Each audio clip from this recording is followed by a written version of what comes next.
Together to the victory. This is the main outcome of the G7 Leaders Summit in Hiroshima, Japan. The group of 7 countries have once again confirmed that they will help Ukraine in the war against Russian occupiers as long as necessary, and that Russia must lose. And more about this in our story. The historic summit of the Group of 7. That's how analysts called the meeting of the heads of state of the 7 most influential countries in the world, which took place in the Japanese city of Hiroshima. This time, the G7 leaders met in the 7+1 format. The summit was attended by President of Ukraine Volodymyr Zelenskyy. The main topic of the event was the Russian war in Ukraine and how the civilized world can help end it as soon as possible, namely through the Ukrainian peace plan proposed by President Zelenskyy. This was the collective position of the Group of 7 leaders. Sources attending the meeting claim that this time there were no hints of a possible compromise on the part of Ukraine or concessions in the war with Russia. And this is evident in the statement following the summit. Russia started this war and can end this war. Its aggression against Ukraine constitutes a violation of international law, in particular the UN Charter. We reiterate our firm rejection of Russia's illegal attempts to acquire Ukrainian territory by force and underline that a just peace cannot be realized without the complete and unconditional withdrawal of Russian troops and military equipment, and this must be included in any call for peace.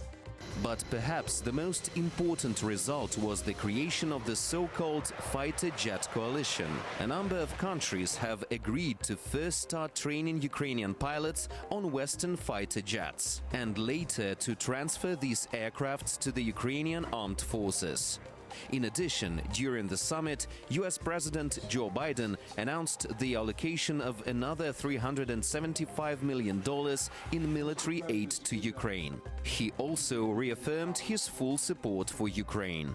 And this morning, I once more shared and assured President Zelenskyy, together with all G7 members and our allies and partners around the world, that we will not waver.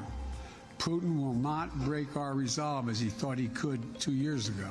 Almost 3 years ago. We're going to continue to provide economic, humanitarian, and security assistance to Ukraine so it can stand strong as long as it needs it.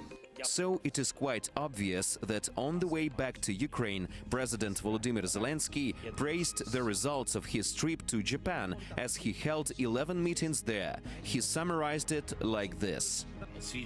The world hears our position. Protection and security guarantees the return of all our territories and all our people, justice and the implementation of our peace formula. We have an understanding with the world majority on every important point for Ukraine, and together we will increase Ukraine's potential. The reaction from Moscow was quite predictable. The leadership of the terrorist country, as always, accused the leaders of the G7 countries of stirring up what it called Russophobic and Chinaphobic hysteria. This is not the first time that the G7 meeting has resulted in politicized decisions aimed at drawing dividing lines in international relations. The Group of 7 used to be an association whose members coordinated their positions on various issues on the global agenda, but now it has irreversibly degraded. But the cherry on top this week was the declaration of the NATO Parliamentary Assembly. On Monday in Luxembourg, representatives of the North Atlantic Alliance member states unanimously recognized Russia's actions in Ukraine as genocide and the terrorist regime in Moscow as Russism. The declaration includes support for an international tribunal, assistance to Ukraine both during and after the war, condemnation of ideology, restoration of territorial integrity, imposition of sanctions, demand for reparations, introduction of the Marshall Plan, and much more. So no matter what Russia says, one thing is clear: Ukraine, together with its allies and partners around the world, continues to steadily bring its and ours victory closer.